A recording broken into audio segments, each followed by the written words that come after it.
또 열심히 이제 저축을 할 겁니다. 저축을 하고 한 2년 정도 지나면 주택을 사려고 딱 봤더니 주택 가격이 워낙 올라 있죠 또. 그러면 다시 전세나 월세로 거주를 할 거예요. 저는 이거를 가난의 사이클이라고 해요. 그래서 이런 사이클에 빠지지 않도록 사실 빠르게 자산을 투자하는 방향이 좋다. 우리가 이제 부자가 되려면은 자산을 좀 빠르게 늘려야 합니다. 그래서 오늘 말씀드리고 싶은 주제는 자산을 빠르게 늘려야 한다라는 거예요. 그래서 중요한 게 이제 빠르게 늘려야 하는 거죠. 빠르게.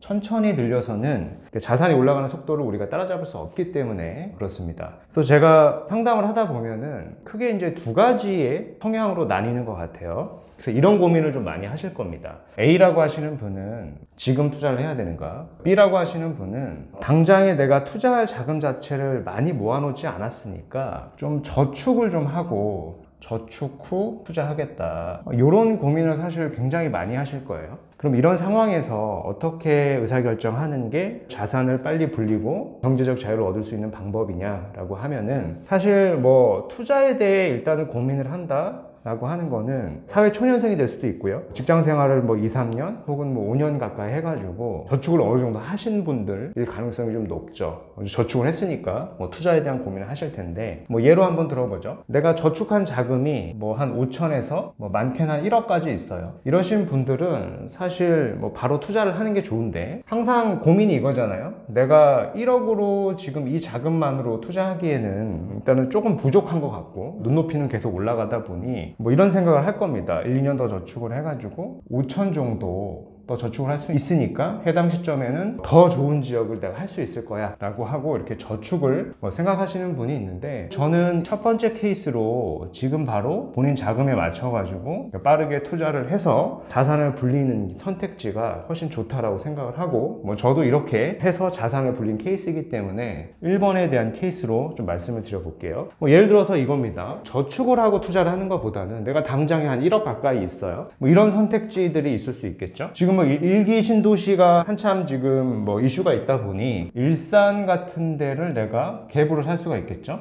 아주 비싼 아파트는 살 수 없겠지만은 뭐 한 4억에서 5억짜리 아파트를 우리가 갭으로 살 수 있을 겁니다. 한 1억 가지고요. 그러면 이게 향후에 뭐 재건축의 호재가 있을 수가 있겠죠. 안전진단 등이 통과가 되면 보통 이거보다는 호가가 오르게 됩니다. 뭐 1억에서 2억 정도 오르겠죠. 그래서 총 매가를 기준으로 보면은 한 7억 가까이 갈 수도 있습니다. 1, 2년이 지나 보면은 그죠? 그리고 내가 뭐 저축을 하고 투자를 한다 그랬는데 뭐 이거를 내가 갭으로 사놓고 저축을 좀 해서 몇 천만 원 정도 생겼다라고 치죠. 그러면은 여기는 1억으로 투자를 한 거고요. 5천 정도로 저축을 해가지고 또 자금이 생겼을 시점에 또 하나를 또 사는 겁니다. 뭐 많은 지역을 살 수는 없겠지만은 서울에 있는 재개발 구역은 할 수 없지만은 노후도가 좀 많이 쌓여 있고 재개발 가능성이 그런 높은 구역들이 있죠. 그래서 예정지를 매수를 하는 거죠. 이런 빌라를. 빌라 같은 경우에도 사실 매매가로 보면은 한 4억에서 5억 가까이 합니다. 근데 갭을 끼고 살 수가 있죠. 근데 내가 산 지역 자체가 구역이 지정이 되고 조합 설립이 되면은 이 가격이 아니라 2억에서 3억 가까이도 올라갑니다. 실질적으로. 그러면은 이 자금 자체는 이제 8억이 되겠죠. 이게 다 이루어진다라고 하면은요. 그러면은 이분 같은 경우에는 거의 한 2년 내에 본인 총 자산 자체를 15억 이상도 이렇게 불릴 수가 있는 겁니다.